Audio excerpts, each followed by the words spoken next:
Good evening, everyone, and welcome to round 2 of this inaugural Tasman Racing League Road Series season. Tonight we swap last week's high banks of Daytona for the sweeping curves of Australia's very own Phillip Island. This circuit is one that really divides drivers. It's either one that they love or one that they hate, and there seems to be no in between. It's fast, it's flowing, and being perched right on the edge of the ocean means we get some interesting breezes, to say the least. It rewards the driver's bravery through corners like turn 1 and of course Lukey Heights, and there are some long straights and heavy braking zones to bring on a lovely set of slipstream battles tonight, I am sure. After Daytona we already have a little bit of early momentum in the championship, but with 35 laps here tonight, there is every chance really that the order could be shaken up again. It's almost time to go racing at Phillip Island, and to bring you all the action tonight, welcome back to Simple Racing Broadcast. My name is Jared Cole, and I'll be calling it all for you here as we make our way around Phillip Island for 35 laps of racing this evening. The weather looking near on perfect, virtually no breeze at all, which is going to make life fairly easy compared to what Phillip Island has served up in the past. Beautiful track conditions as well.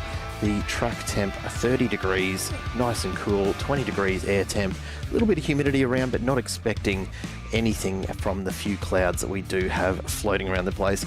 As always, the race conditions for tonight: 50% fuel to start, open setups with 1 fast repair, and of course iRacing will issue black flags at 16 incidents and then every 8 after that. Lone qualifying going on at the moment. Before we see our grid set though, let's take a look at the championship standings after round 1 at Daytona. And this is how it looks. Lewis Bahaja has been the man to beat across the TRL series, not just here in the Road Series, but also in the Ovals. Took the win in both races last week. So Hybrid Sim Sport sitting atop of the leaderboard with 103 points. Martin Hallinan from Twisted Key not too far off the pace. Neither is the recruitment season, let's call it, champion Matthew Searle sitting on 95 points. Chris Murray just behind on 91, then Brian Roy from Other Than Sim Racing in 5th. Drew Collins and Bradley Austin a little further back, with Chris Fitzgerald, Jason Snedden and David Noden rounding out your top 10.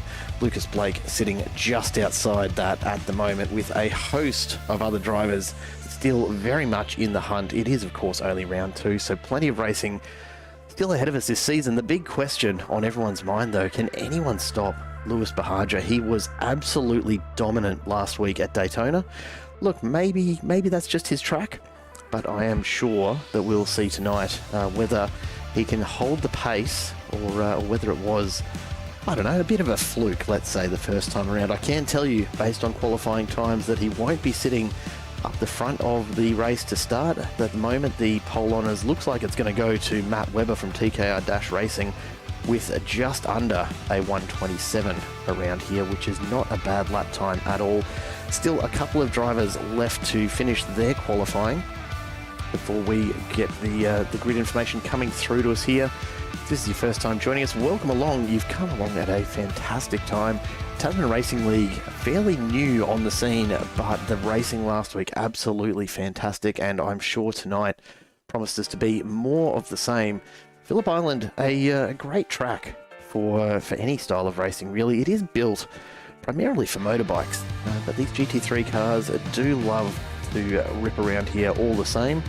The V8 supercars, of course, another common visitor, and we did of course cover the Alliance Sim Racing V8 Supercar Series coming here on Tuesday night this week. It was it's a bit of a wild one, a few incidents here and there to mix it all up. We'll see if we get more of the same tonight. Of course, Southern Loop, one of the most difficult sweeping corners that I think you'll find just about anywhere. You get just the slightest bit off the racing line, and that really does ring true for all of Phillip Island. The slightest bit off the racing line through some of these corners, and the camber just wants to throw you out the edge and onto the grass. Thankfully, plenty of runoff here, so unlikely to see anyone getting completely taken out this evening. But we'll see how we go. Rob Tilley checking in. Word on the street is Lewis isn't a fan of this track. Mate, that's probably music to most people's ears, I reckon. Best of luck to you tonight. Hopefully, a better run this time around. We will see very, very shortly, as we are just about to get the starting grid for tonight's race coming through to us from race control. We are just about ready to go racing here for 35 laps of Phillip Island, and the grid will look a little something like this. Matt Webber taking pole with a 126.917 with Matthew Searle alongside on that front row. Nothing much in it at the front end of the field. Lucas Blake and Chris Murray on row 2, then Malcolm Bull and Lewis Bahaja on row 3. Bradley Austin and Chris Fitzgerald row 4. Shannon Corbett and Dylan DeBono rounding out your top 10. The top 10 all pretty well within 5/10, give or take a 10% margin. Let's go with that for that top 10 here tonight. Drew Collins and Martin Hallinan just behind them, row 6. Then Brian Roy and Jason Snedden with Nicholas Heath and Jeremy Newton behind them. Stephen Scully and Cam Hardwick line up in 17th and 18th with Dale Horn and David Noonan rounding out your 20. Tim Pattinson and Patrick Robinson 21st and 22nd. Then Peter Ellenbogen and Aaron Gilbert ahead of Matthew Colvin and Chris Bleakley. Ben Christian and Darren Justice sneak into the top 30, as do Wayne Rogers and Jordan Nelson. Just outside that top 30, Kieran Rice and Zach Vleetstra are ready to go. Anthony Capan and Jay Stern behind them with Rob Tilley in 35th. Mate, starting from the back, I'm sure you'll do fine. Martin Walker and Oscar Dobbins, the last drivers on the grid here this evening as we get ready to go racing. It is, of course, a rolling start, so our drivers all gridding up very, very quickly this evening. And being Phillip Island, of course, it'll be a full pace lap, which is, look, it's always a little bit painful, honestly. But thankfully, it's not the slowest of pace laps. The thing these drivers have to look forward to next week, of course, the Bend, one of the most painful pace laps I think you'll find anywhere. 40 kilometres an hour the whole way around that track. I'm secretly hoping that maybe, just maybe, we get a grid start for that one. But I'll have to chat to the league admins about that and see if we can get away with it. Drivers will make their way around behind the BMW M2 safety car. It's a bit of time to contemplate what lies ahead. 35 laps here at Phillip Island will absolutely be a test. They'll need, of course, at least one pit stop to make it home. Possibly a couple if they do cop any damage here tonight. But this gives them an opportunity just to have a bit of a look at the track before they do get underway. You can see Searle and Webber right up behind the pace car here.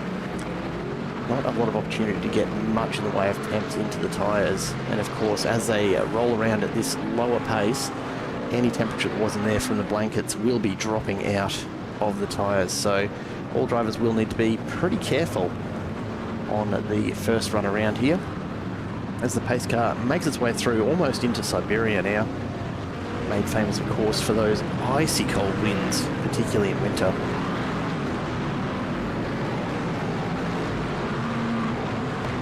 And another really, really good turnout here this evening for the TRL Road Series. 37 cars making the grid. I'd love to see a full grid of race cars any given week. It does make my life, of course, a little bit more tricky here in the booth to keep track of it all, but as always, we'll try and bring you all of the action right across this 35 laps. Rob Tilley will be looking to make a move forward, I'm sure. Hopefully, he's not able to check in to the YouTube chat too soon this time around.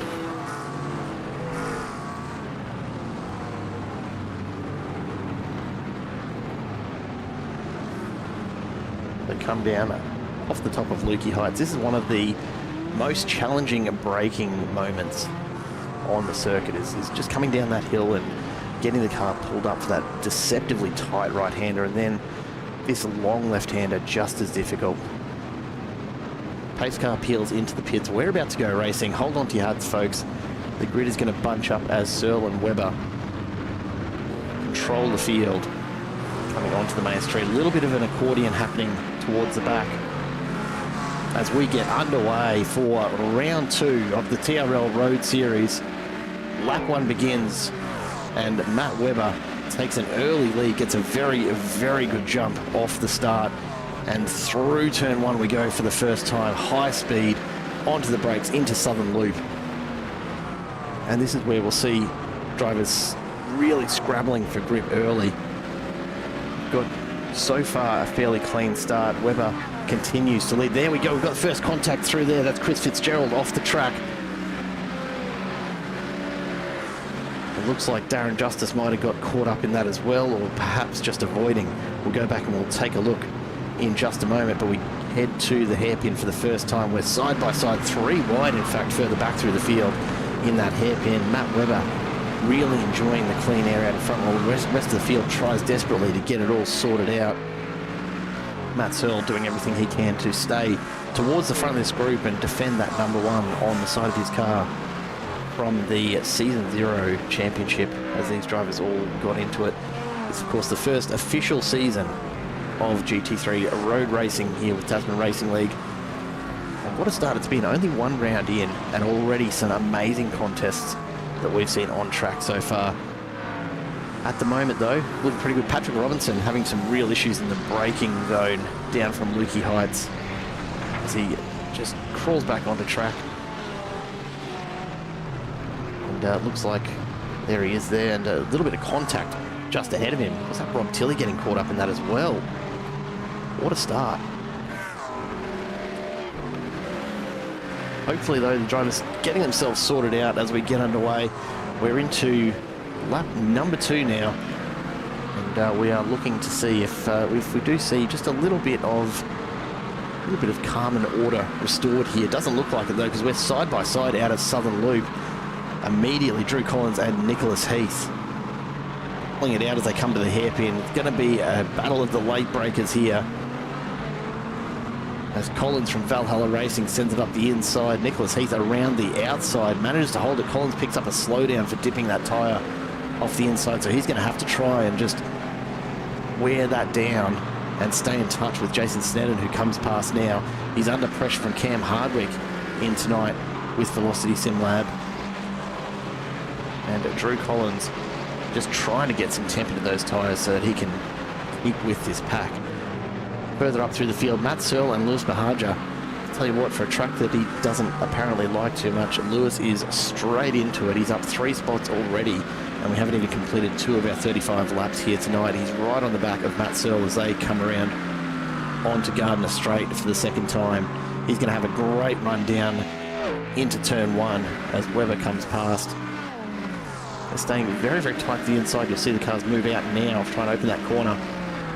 Bahaja has a really, really big look up the inside. Dylan DeBono setting the fastest lap back there, 1:27.32. So we see a couple of drivers already starting to come in and get their pit stops done. Now, whether that's a little bit, just a little bit of damage, perhaps, on some of those cars, we'll have to go back and check it out. 3-way battle here with Anthony Capone, Zach Vlietstra, and it looks like David Noden getting in on the action as well. Trying to come 3 wide out of Southern Loop. There's not enough track for that. Thankfully, they get themselves sorted out reasonably comfortably. But a big look up the inside for Noden as they get through the hairpin and going to push very, very wide there. Gets the power down. Noden goes through, moves up into 22nd. And that's an impressive bit of driving to get through from the inside, get the drive out of the corner well enough to pull away at that point. We jump forward to Dale Horn from Fendit as he has a look in the rear view. Shannon Corbett and Aaron Gilbert right on his tail.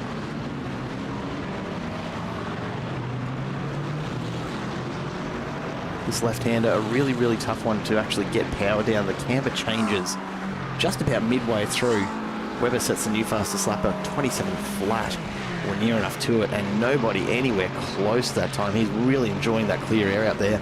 Of course, the reason for those slower times behind him is the battle going on.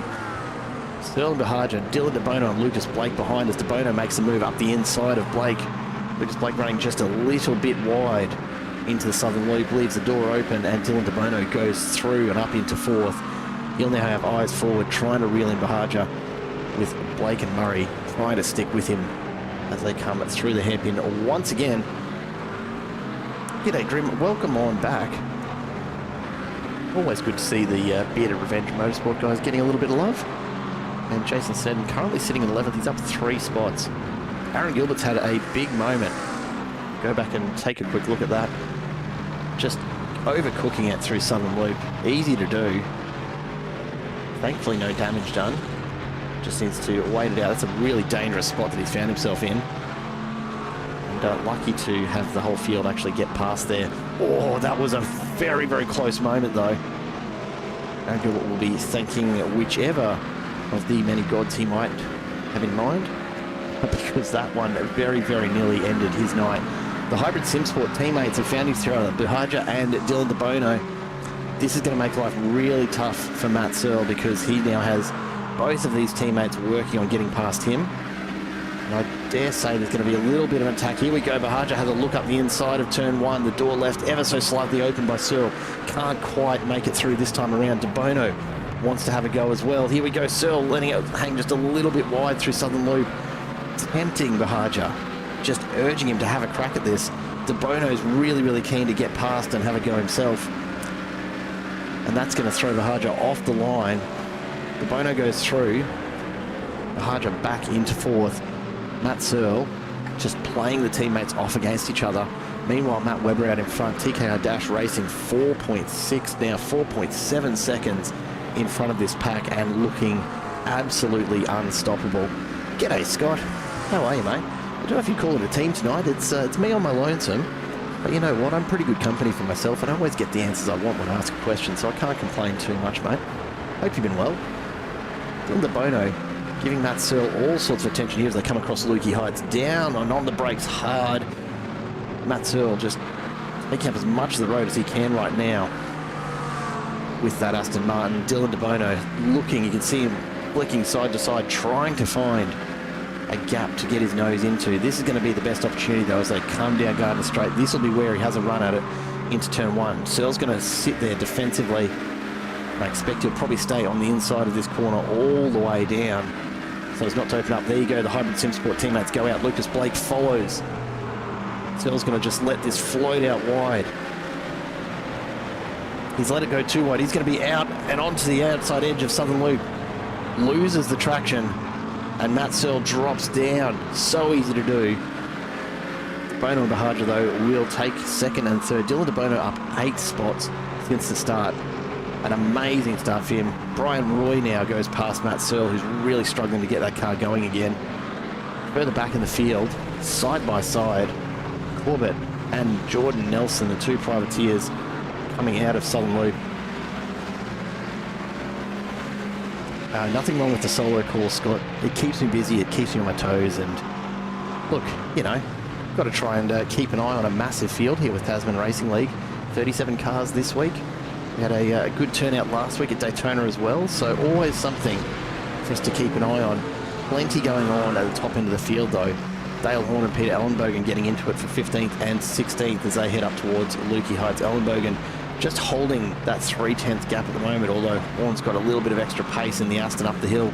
Can he keep it under brakes? So great opportunity for Ellenbogen. He actually backs out a little early, and that gets him good mid-corner pace. But have a look at the Aston start to pull away out the opposite side of Lukey Heights.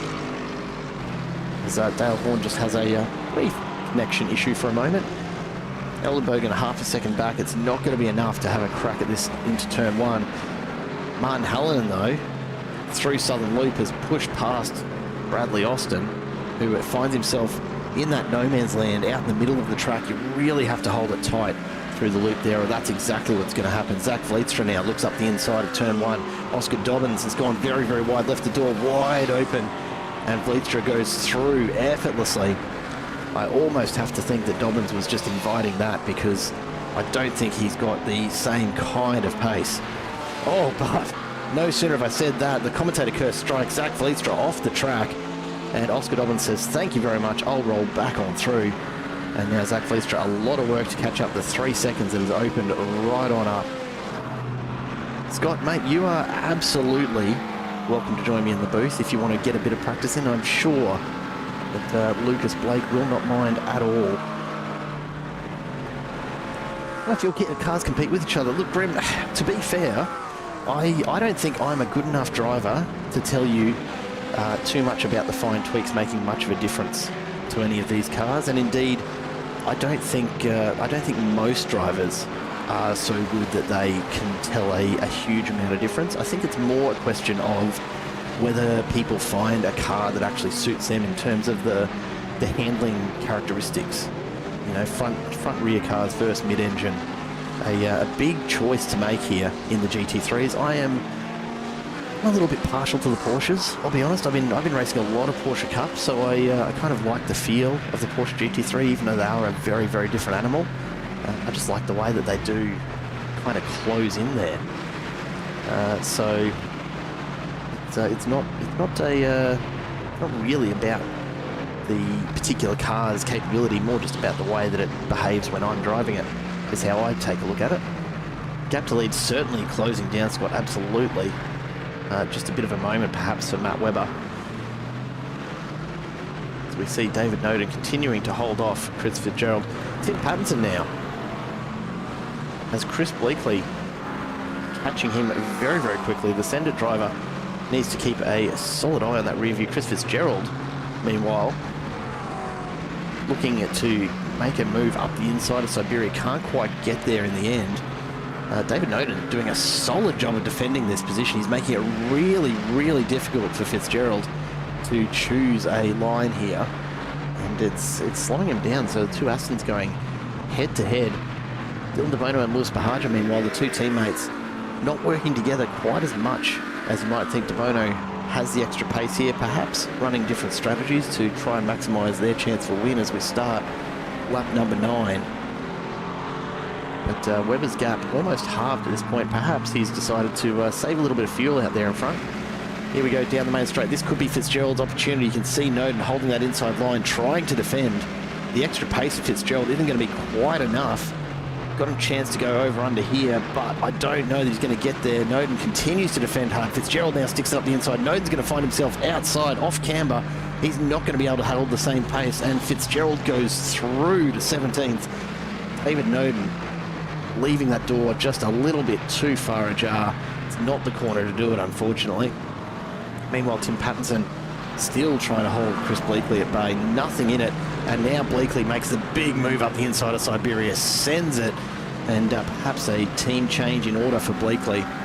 May just need to join Tim's team after that one. 1-9 Racing, though, with Chris Bleakley in the Acura, going for it, and making it stick. A great move through Siberia that takes him up into 13th place. A little bit of a group going on here at the moment. Martin Helen and Bradley Austin, Brian Roy and Matt Searle, all just keeping in touch with each other, not nose to tail. I will point out Bradley Austin's car maybe having just a little bit of an identity crisis there. I don't think that's a Supra, last I checked. Look, I've got to agree. I've been thinking about which GT3 to buy next. I've only actually got the Ferrari in my garage, but I've been contemplating which one to pick up next. And McLaren is on the shortlist for sure. Jordan Nelson finds himself off the track. If we can go back and take a quick look, see what's actually happened here. And that's that left-hander out of the tight right off Lukey Heights. It is a really, really tricky one. So easy to lose the rear there as the weight shifts in any car, not just the GT3s. And not the first time we've seen that happen here at Phillip Island.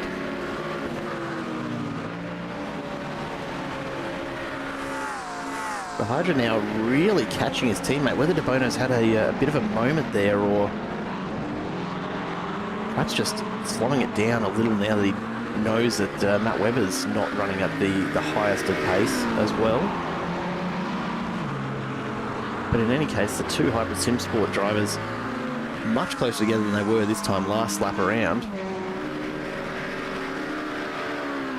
Matt Searle, meanwhile, into the pits, so he's decided to try for the undercut here tonight.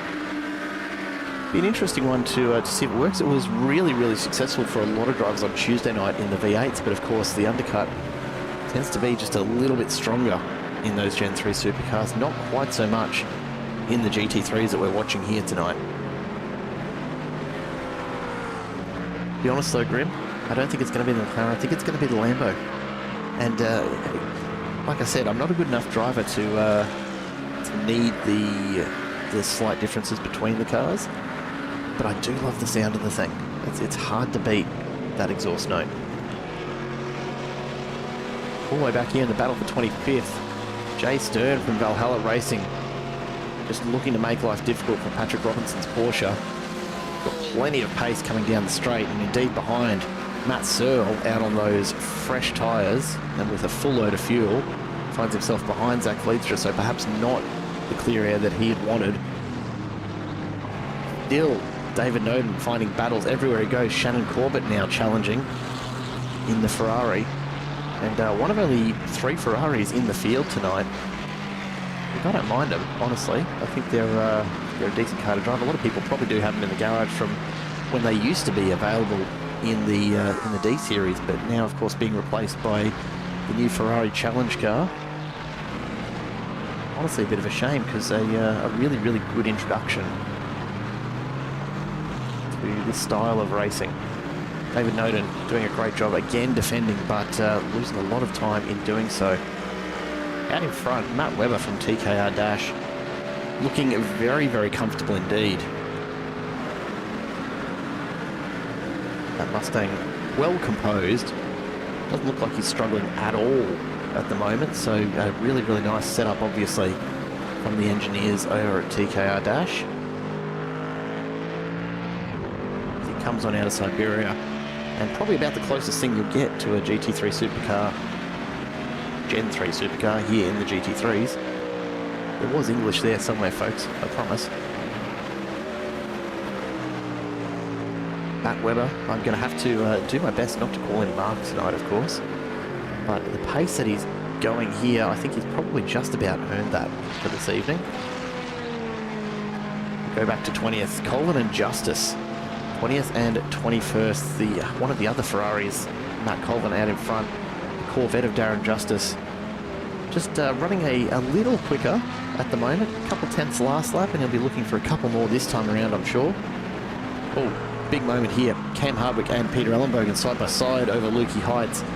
Hardwick around the outside leaves plenty of space. Ellenbogen has to pull it up. Has to drop a lot of pace to hold that inside line. And Hardwick continues on, leaving Ellenbogen behind. Chris Fitzgerald, not too far off the back, will be thinking about a move as well, but not going to be able to reel him in. Ellenbogen has a shot here. He's going to try and stay in Hardwick's slipstream and close that gap further.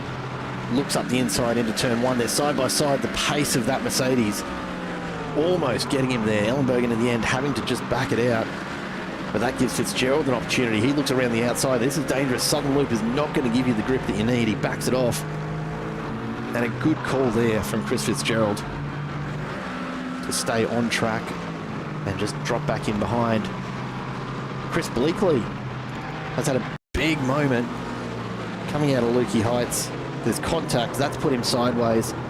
Manages to keep it on track and no real damage, but you can see he's already missing that rear wing from, I assume, a slightly earlier moment. We'll go back and take a quick look at that one, because these cars are very, very difficult to control without a rear wing on there. In fact, it looks like he's actually been carrying that for quite a while, and you can see just how easily the car goes around without any downforce on the back end. We'll see if we can track down just where exactly he did lose that rear aero, because that's going to make a huge difference to the sort of pace that he's able to keep up here. And indeed, that's going to keep him all the way down in 26th for the moment. Meanwhile, Hardwick, Fitzgerald and Ellenbogen continue their battle.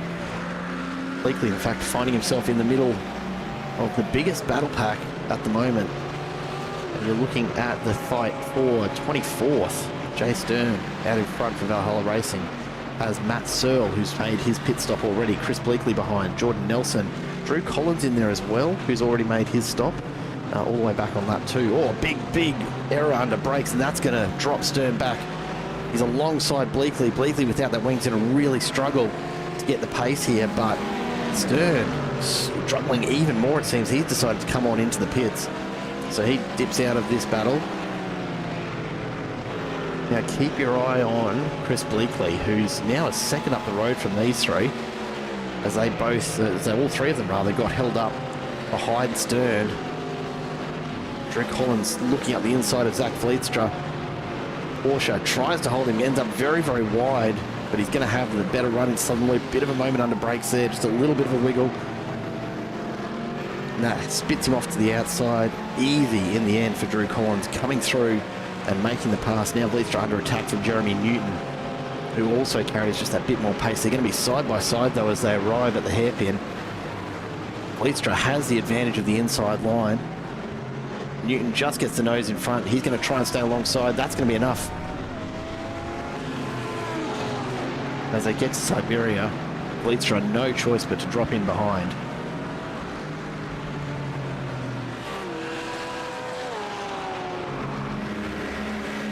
Still, this battle continues. Fitzgerald, Hardwick and Ellenbogen unable to separate themselves from each other.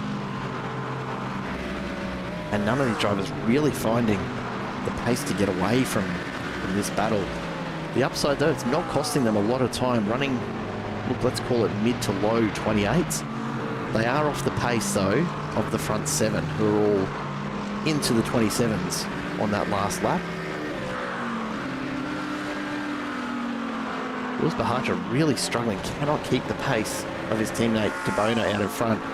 And so Lucas Blake, the right rear racing driver and TRL admin, getting closer and closer. Let's jump on board and take a listen to the Corvette from the inside.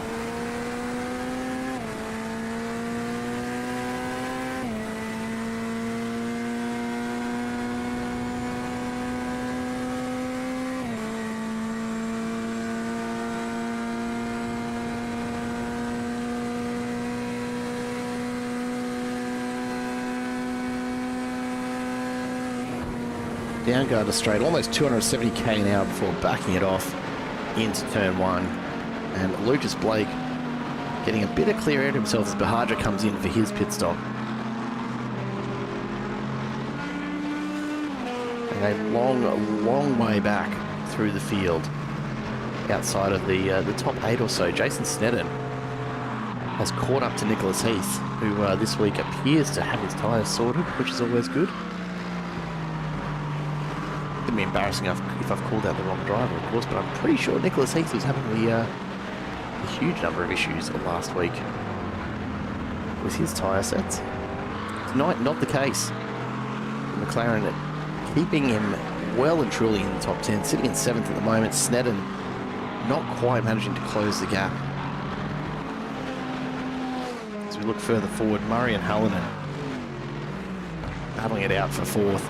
Martin Hallinan, the AMG Mercedes, proving to be a pretty strong car so far this season. Lots of pace down the straights. And at a place like Phillip Island, you need every bit of that you can get. Murray's into the pits. Martin Hallinan continues on. He'll have some clean air down the straight. This is where we start to see the different pit strategies come in. We're about halfway through here, folks.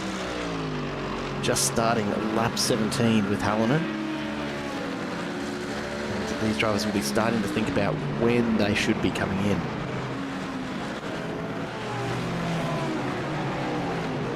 Chris Bleakley managing to hold that inside line as Drew Collins tries desperately to get past. Bleakley doing a great job keeping that car on the track without the rear aero. Still haven't found how on earth he managed to lose it.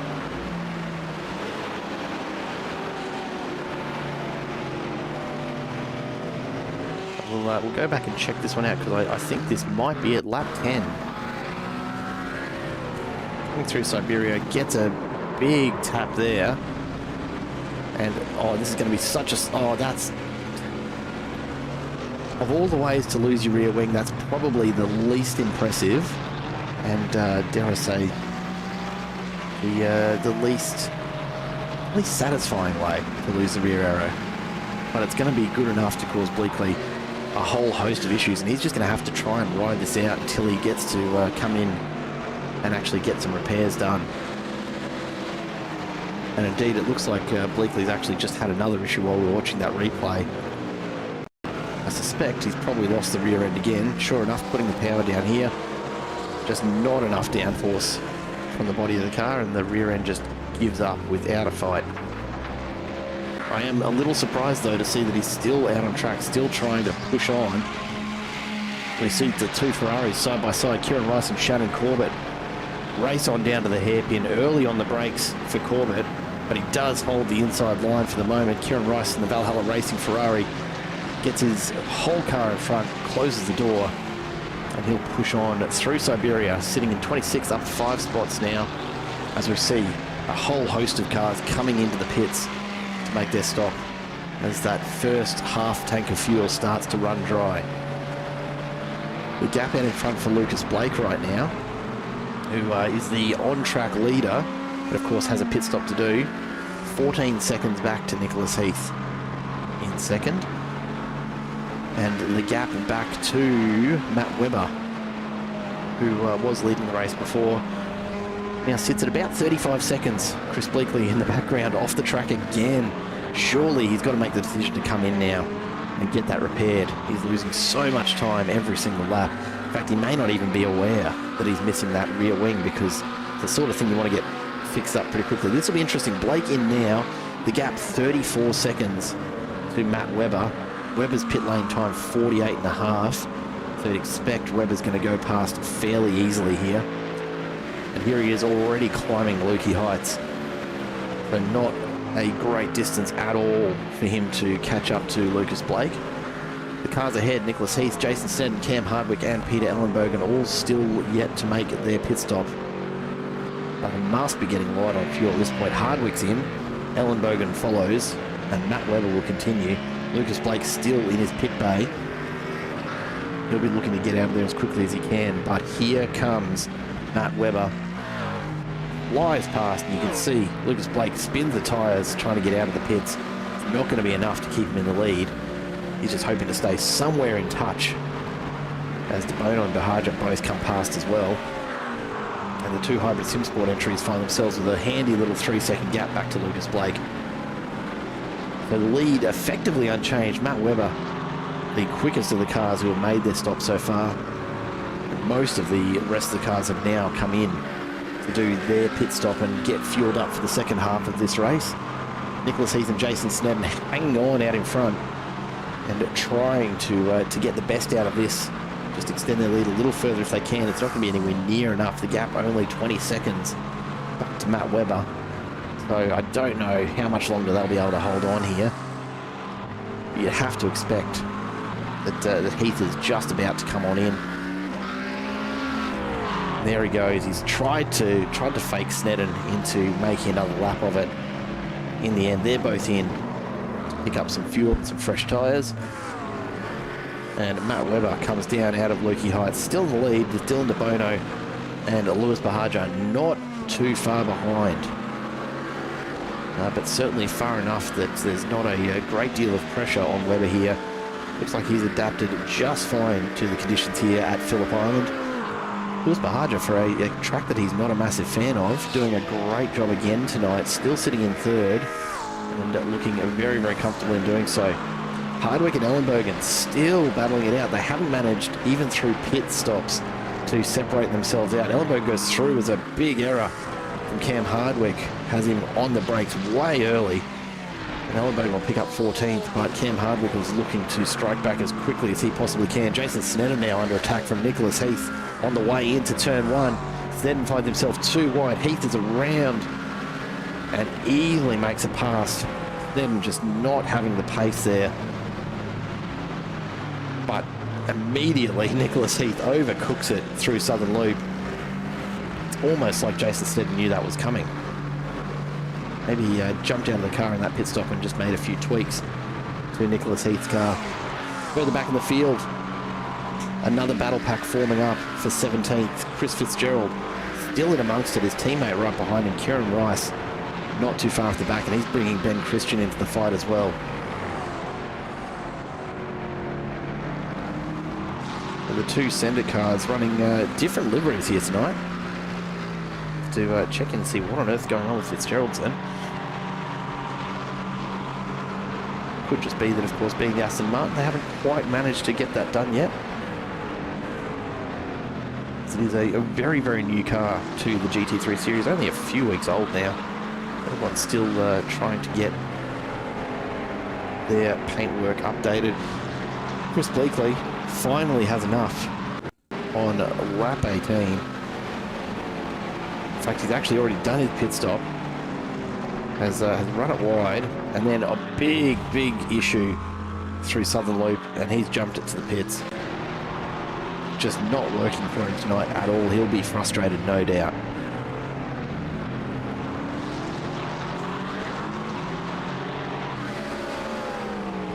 We jump forward now. Nicholas Heath holding on to P10 for the moment.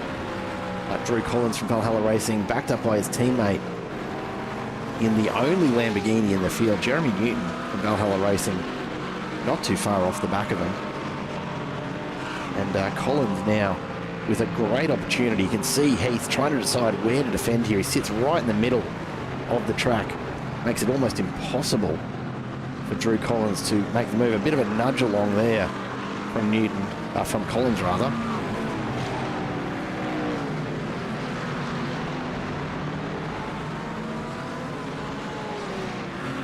I think that might have been Patrick Robinson's Porsche just sitting off to the side of the track waiting for the traffic to go through.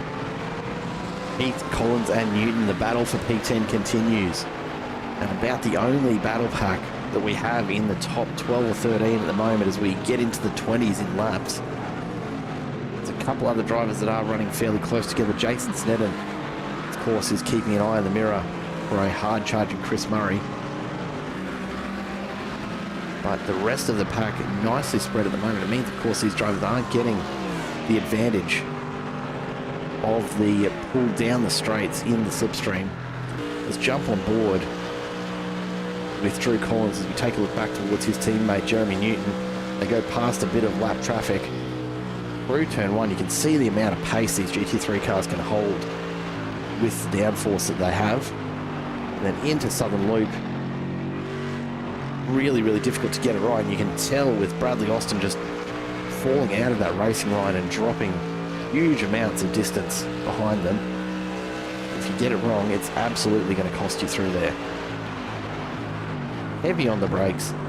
Through the hairpin we go. And Collins continues to look at the rear end of Heath's McLaren. Can't find a way to get past at the moment. Drew Collins currently sitting right where he started this race, in 11th, and feeling pretty comfortable, I suspect.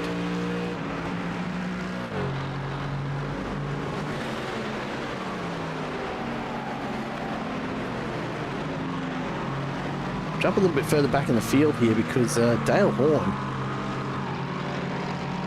having a bit of a moment here, getting overtaken, and just keeping an eye on Brian Roy as he comes through. Jason Sneddon, he's not too far back, but have a look at Chris Murray starting to chase him down here. Go on board with Murray as they go into turn one. Sparks coming off the rear left of Sneddon's Aston as it bottomed out. And Sneddon has absolutely overcooked that into Southern Loop. Just give the position up to Murray. He's got a lot of pace now though. Finds himself right back in behind. He's going to try and get this place back as they come to the hairpin.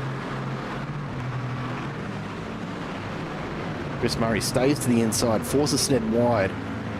Very, very deep under brakes, and then a hard braking effort just throws Sneddon off his rhythm ever so slightly. They go through Siberia, only a half second in it. So Sneddon looking to pick that one back up if he can. He's going to have to get a move on though, because he wants to be right up underneath that wing of Chris Murray as they come back onto the main straight. And this is the thing about Phillip Island, folks. If you're not used to seeing the racing here, then you really need to get your passes done at one of only a couple of spots. You've got the end of Gardner Straight into turn one. If you can set up for that, it's a nice little pass. Or into the hairpin. Again, coming out of Southern Loop, if you're in the right spot, you can usually set up a pass there. But very, very hard to get the pass done anywhere else around Phillip Island. Now Sneddon's not going to get it this time. He is far too far out of the slipstream of Murray to get the pass done. You can see just not closing any of that distance as they come down the hill and into turn one. But that will stay at just on 7/10 as Murray negotiates Southern Loop. But Sneddon's going to be looking for a big pull out of the loop and just cannot get it at the moment. Murray making it look fairly easy in the end. We'll jump back to the two Valhalla Racing entries, Drew Collins and Jeremy Newton, with Bradley Austin catching up to them and Nicholas Heath just out in front. This little foursome for 10th. He's about to heat up, I reckon. We're getting close to just 10 laps to go. Everyone fueled up, ready to make it all the way home on what they've got. see Chris Bleakley just checking into the Discord chat at the moment, not having a great night out there, it seems, and I've got to wonder if it's a setup issue or something else altogether that sent him flying off the track for the second time. Chris, if you are around and you want to come have a chat to us, then by all means jump on into the Discord and give us a bit of a rundown on what on earth happened to the Acura tonight. I still can't say how I want to say that.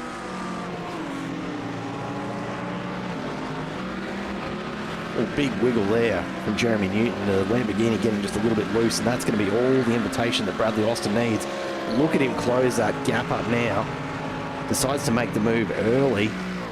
He's going to try and get side by side, and he looks like he's got the pace as they come on down to turn one. Indeed he does. Jeremy Newton has no choice but to drop in behind the Mustang far too quick down the main straight. And every little bit of speed that you lose at the exit from Lukey Heights there is magnified tenfold by the time you reach the end of Gardner. It's such a long straight that it makes a huge difference to your top speed. Just ahead of those two though, this pack still unable to be separated. Matt Searle struggling a bit tonight out of his pit stop, only able to hang on to 9th at the moment. He's down 7 from where he started, so really struggling early this evening. Just hasn't been able to find much pace since then. His best of 127.3 is fair way off the best laps we're seeing here tonight, and indeed last lap he was almost a second off the pace of this chasing group, and that's why he finds them right on his tail here.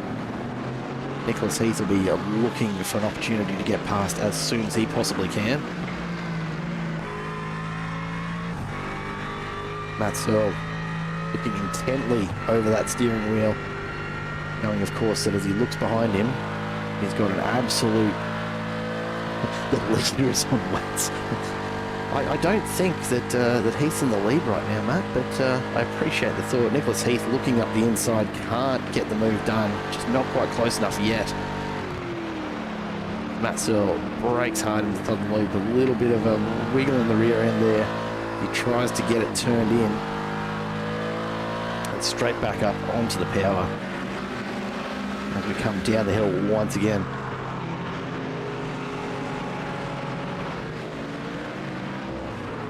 And all of these drivers really finding it difficult tonight to set up a pass anywhere here at Phillip Island. It's a tough track. You've got to stay in that slipstream because the pace between corners is just far too high for you to have any much of a chance anywhere else.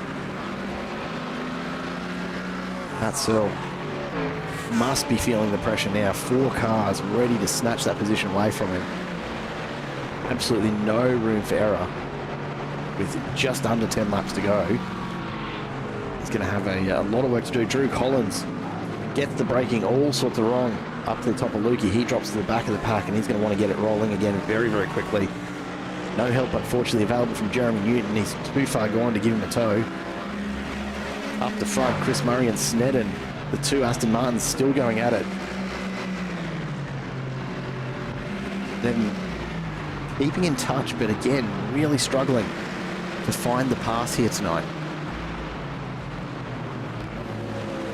And through Southern Loop again, neither of these drivers really able to separate much pace between the 2 Astons, so nothing in the setup for them tonight that's making much of a difference.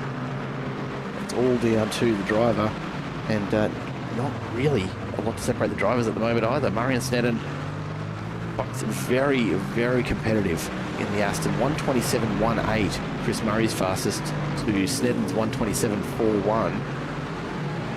But it's just not going to be enough. At the moment, we can see here, Matt Searle's just been passed by Nicholas Heath. You look away for a moment, folks, and this is what you miss. Go back and take another look. Sure enough, it's into the hairpin. Nicholas Heath just gets on the brakes very, very late, jams it on through, and gets the power down just in time to stay ahead of Matt Searle in the Aston.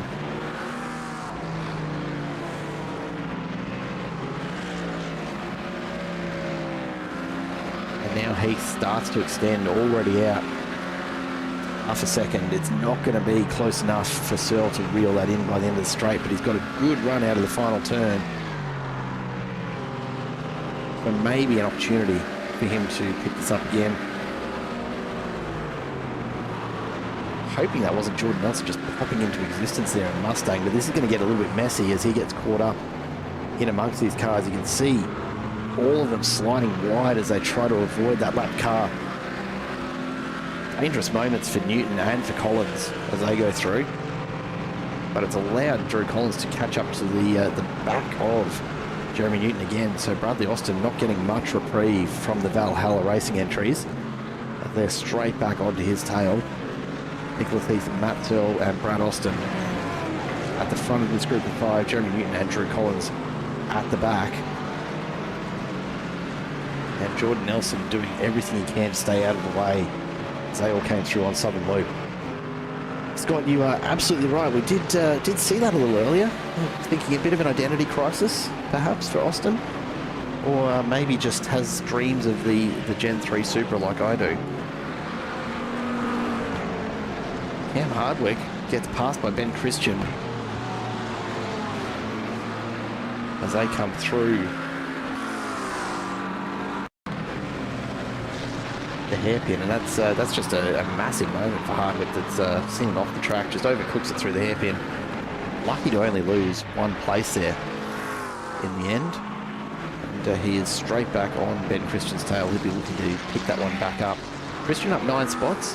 The biggest mover now, though, throughout this race looks to be, we'll give the points to Kieran Rice, up 14 places in the 888 Valhalla Racing Ferrari.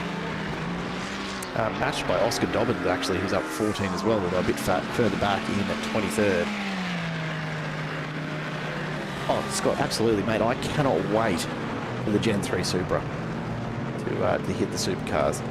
I'm going to have to wait. I imagine it'll be quite a few years before we see it on iRacing, but, you know, I'm a patient man. The shape of the Supra might be just enough to convince me to put up with just how difficult the Gen 3 is to drive. Maybe. We'll see. We'll check in out in front because Matt Webber has had the easiest of runs here tonight. Currently sitting almost 8 seconds ahead of Dylan DeBono and Lewis Bahaja, who themselves have been running quite comfortably as a team here, really, for Hybrid Sim Sport. Martin Hallinan has lost a lot of distance to them. Was right up there with them for a while, but now sitting a further 5 seconds back. Lucas Blake has an opportunity to pick up another spot here if he can just reel Hallinan in. The gap only 6/10 at the moment, but time is running out. This is lap 30 that we're out on now, so only a handful of laps left after this. Blake's going to need to put in some serious work, and Hallinan just gets the braking all sorts of wrong there. That's going to bring Blake into within striking distance, really.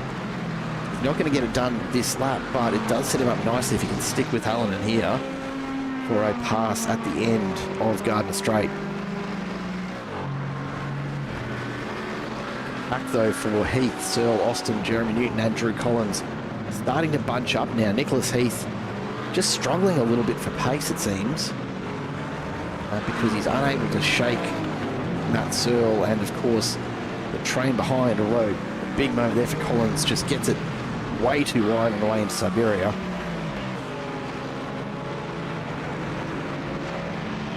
Oh look, I'm with you, Scott. A Mark IV Supra would be lovely, absolutely, but you know, you've got to take what you can get. Oh, a big moment there, that's it, Austin's around. Couldn't save it. Just got the slide happening on the way up, Lukey, and just couldn't pull it back into line. He drops off the back, and that's caused all sorts of issues for Newton and Collins, who find themselves now out of touch from Heath and Searle. Searle himself has had a bit of a moment as well, and Nicholas Heath pulls out another second ahead. Jump further back in the pack because Stephen Scully has been working away at Tim Pattinson for quite a while. This battle for 20th. Pattinson wide. Doesn't get the turning that he was looking for. And so easy to do as you get into the late stages of the race. The tyres almost 20 laps old by this point. although apparently I can't do nuts, call it 10. 10 laps all around Phillip Island is really, look, I'm going to try and save it here, folks. It's really the equivalent of 20 laps at most other tracks. The high-speed corners here really do scrub off a lot of usable rubber. And you will find these tyres wearing out faster here than most tracks anywhere else on the iRacing roster. Stephen Scully in clear air, sitting in 20th, pretty comfortable at this stage. Jeremy Newton and Drew Collins, looks like they're going to be battling it out for 11th and 12th at the end of this one. And the question is whether or not Collins can actually catch his teammate in a prime position to do so. The better thing to do at this stage, there might be a little bit of bump drafting down the straight to put him back in touch with Matt Searle ahead. Not something you'd ordinarily consider in a GT3, but at least when you're talking teammates, you've got the opportunity to have a bit of a chat about it in Discord or whatever. We're actually getting a tow along at the moment from Jay Stern up ahead, who's about to be lapped by them. He's sitting back in 24th, but right now he's providing a great little bit of aero assistance to try and reel in Matt Searle. Gets out of the way and lets him fly on through. And you can see just how tricky it is to keep the cars balanced on the way through Southern Loop and not end up falling out of that groove. Both Newton and Collins really struggling. Matt Searle finding a whole lot of pace at the moment. Still with Nicholas Heath, still can't quite get the pass done. Matt Webber out in front, 8.3 seconds with just a few laps to go. As he comes across the line, Dylan DeBono and Lewis Bahaja a long way behind. Darren Justice having just been lapped back in 22nd there. Is no threat to Matt Webber's first place. The only thing Webber has to do at this point is just hold it steady for 3 more laps, and he's got this one well and truly in the bag. The gap starting to fall a little bit back to DeBono, but you're not going to find him making up 8 seconds in just a few laps unless Webber has a major incident. And given the gaps between this lap traffic particularly, you can't see that happening at this stage. See in the background the Hybrid Sim Sports cars just making it through the hairpin now. They're not even within visual range of Webber's Mustang. And proving that this might just be a pet track for Matt Webber. We're looking forward to chatting to him after the race. But he's got to get there yet.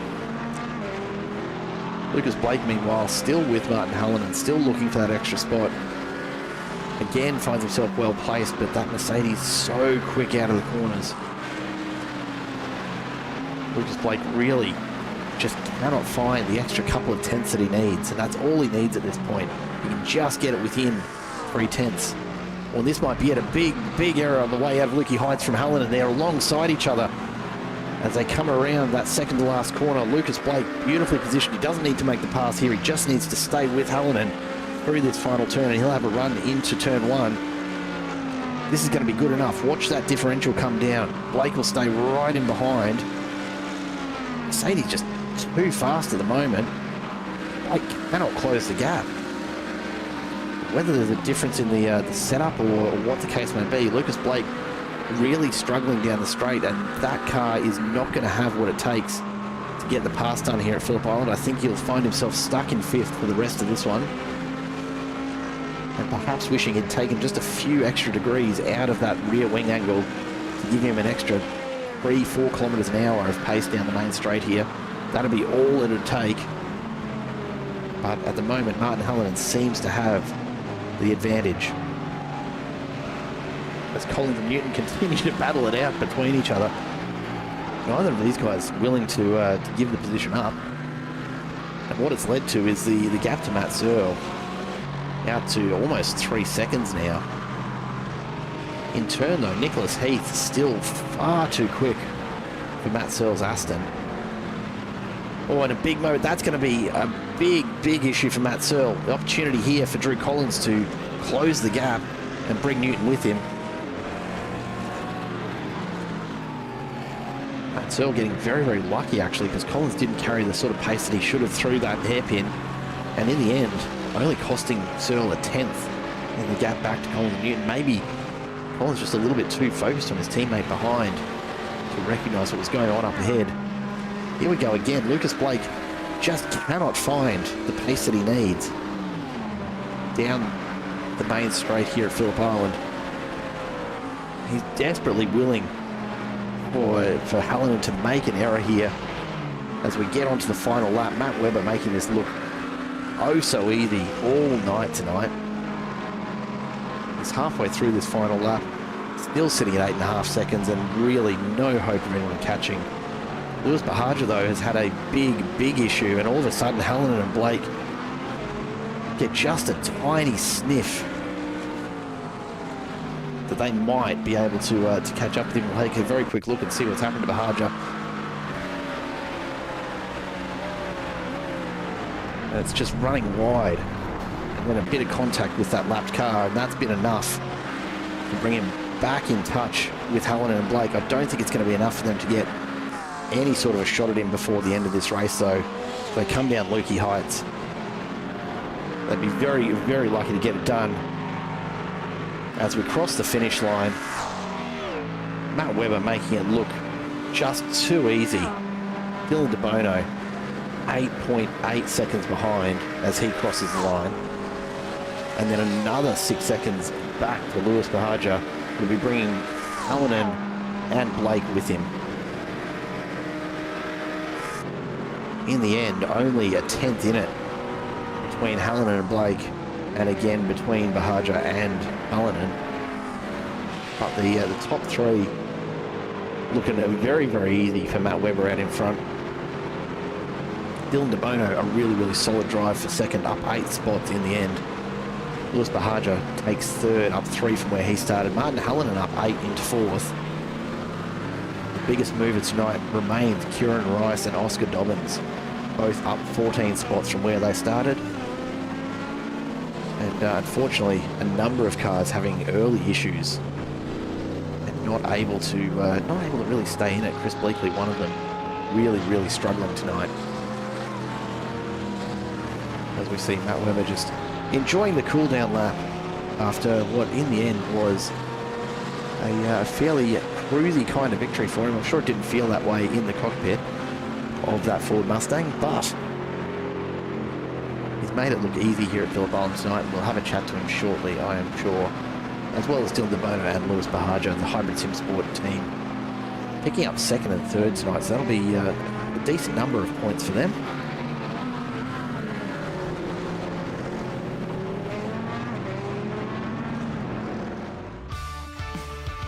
And as we wait for those drivers to get back to the pits and get into the booth with us, let's take a look at the race results overall. As we said, Matt Webber taking an easy win there for TKR Dash Racing. Then Dylan DeBono and Lewis Bahaja for Hybrid Sim Sport in second and third. With Martin Hallinan in fourth, not too far behind Bahaja in the end. Lucas Blake right there as well. And then a big gap back to Brian Roy for sixth. Chris Murray in seventh ahead of Snedden, coming home in eighth for Bearded Revenge Motorsport. Then Nicholas Heath and Matt Searle rounding out your top 10, with Drew Collins and Jeremy Newton just missing out for Valhalla Racing. Bradley Austin probably deserved a little bit better than 13th, but that late error really costing him some positions. Shannon Corbett, fairly quiet sort of night for him generally, picking up 14th. Then Chris Fitzgerald in 15th ahead of Peter Ellenbogen and Kieran Rice, with Cam Hardwick, Ben Christian and Stephen Scully rounding out your top 20. We take a look a little further back through the field. Tim Patterson in 21st ahead of Darren Justice, then Oscar Dobbins, Jordan Nelson and Dale Horn picking up the next few spots as well. But the honours tonight really belong to Matt Webber, as we make sure that we've got them all in the booth. Let's check in with them now, and we'll start off with tonight's race winner, Matt Webber. Matt, welcome to the booth.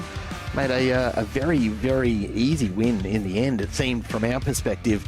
How did it feel out on track? Yeah, look, I sort of got away early and just was able to hold position. Like, I just thought, righto, just lock your laps in. You know all the points where you need to brake and then get on it again. So hopefully I was just, don't spin, just keep it together, and here we are. Yeah, look, the Mustang looking really composed for the couple of times that we checked in with you. throughout the race. Didn't seem to be moving around too much at all. How did you find the actual track conditions tonight? Oh, look, track conditions were fine. I mean, obviously you can get more ideal cooler temps and whatnot, but you just have to respect the Mustang. Like it after the bop it had recently, the front's a little bit iffy. So I found that you just got to be a little bit more patient on turn in, and then on that throttle, if you feel like it's going to go, don't, because the snap of oversteer comes in a blink of an eye. Yeah, we certainly saw that take Bradley Austin off the track in the late stages there. So look, for some, the Mustang playing nicely tonight. For others, maybe not so much. Look, in the end, a pretty nice little haul of points for you this evening for TKR Dash Racing as well. Anyone you want to give a shout out to before we let you go and celebrate with the team? Oh, sure. Like to that Dash Off-Road and Lambert Fine Foods and the TKR Dash Racing team. Well, good bunch of guys. We've just decided to come and have a crack on a Thursday night in here, and already really enjoying the vibe and the racing. So happy days. Good to hear. Great drive tonight, Matt, and looking forward to seeing how that sits you in the championship when we take a look at the points next round. Well done. Appreciate it. Thank you. Cheers, guys. We're joined now by the two teammates. I may as well bring them both in here at once. Dylan and Lewis from Hybrid Sim Sport. G'day, gents. How are you doing? Hey, mate. How are you? Hi, mate. Doing well. We'll start with you, Dylan. Finishing in second, so a nice little win there, and really battling it out with Lewis on a few occasions there. Was there much in the way of team orders going on in terms of trying to catch up to Matt, or did you decide that you were that far back that it was worth a bit of fun between the two of you? Nah, I think at the start of the race we were working together to try and catch Matt, but I think we just pushed too hard too early and burnt the tyre off it, and had nothing at the end there, so we just sent it. That's always a challenge with Phillip Island, isn't it? It has that tendency to really chew through the tyres on just about any car you put around here. In terms of pit strategy, was there anything that you kind of had up the sleeve that you were hoping was going to take care of that for you tonight, or just couldn't find the answer with the setup? I think my goal was just to drive it into pit lane as hard as possible, try and make up some time there, because Matt was just, he was hitting his laps every lap, and I couldn't catch him, so I was trying to make a little bit of time on the pit stop. Made a little bit, but just at the end didn't have the pace to keep up with him. Look, it's not a bad way to go, though. Picking up a second place can't be argued with, even if the gap in front was massive. So a really, really solid drive for yourself tonight, Dylan. Congrats. Cheers, mate. Thank you. And Lewis, over to you, mate. You're right there with Dylan throughout a good portion of the race, but really dropped away in the late stages and almost found yourself challenged with Martin Hallinan and Lucas Blake catching up. Just a little bit of an overrun off the track, it seemed, that was what did it for you.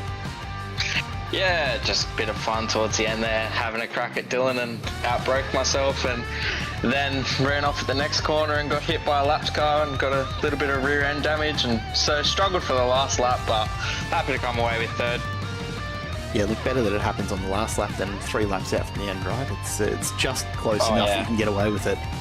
I will ask, in terms of the track conditions, and like we said, burning through tyres at Phillip Island is always a challenge. But how did you find the McLaren? I know each GT3 has its little advantages depending on the track. How do you find the McLarens go for Phillip Island? It's probably not the quickest, but it's safe. So it was good enough for us. We ran it and we're happy to run second and third and just finish the race. It's always better making it to the end than not. So we tried a bunch of other cars but couldn't get the consistency out of them. So the McLaren's pretty good in my opinion. Look, fair enough. Anyone you want to say thanks to on behalf of the Hybrid Sim Sport team? Yeah, just everyone from Hybrid, Haikoki, LB Earthworks, all the sponsors, and up and coming team. It's not a bad thing getting 2 and 3. So I can't argue with it. Just a quick mention from the YouTube chat. Rob Tilley wants you to know that he almost had you that time, mate. He's the one that hit me. Well, look, he almost had you, didn't he? The fact that he was a lap down doesn't really matter, does it? It's my own fault for running off the track. Look, all in fun, mate. In the end, finished up as it probably should have. Congrats to both you and to Dylan for the 2-3 for Hybrid Sim Sport, and that'll be some really solid points for the team in the overall championship, I'm sure. Yeah, it'll be great. Thanks for that, mate. Too easy. Thank you, gents. Appreciate you dropping by the booth. And that will bring us to the end of round 2 of the Tasman Racing League Road Series. Phillip Island, as always, delivering some pretty exciting racing, as it tends to do. It doesn't really seem to matter what cars you put around here. It's always good fun. Side-by-side battles, plenty of slipstream duels, and of course, another chapter written in this brand new season. So massive congrats to Matt Webber on the win tonight, and of course to Dylan DeBono and Lewis Bahaja for the P2 and P3 for Hybrid Sim Sport. And of course to all the other drivers who make this such a fantastic spectacle every week with such a massively full grid. It's great to see, and it makes for some amazing racing all round.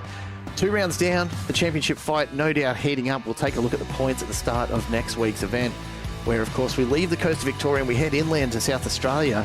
But one of my favourites, it's the Bend, the international circuit. It's one of the most technical challenges on this racing calendar, and I for one cannot wait for it. Thanks so much for joining us here on Simple Racing Broadcast from all of the guys at Tasman Racing League.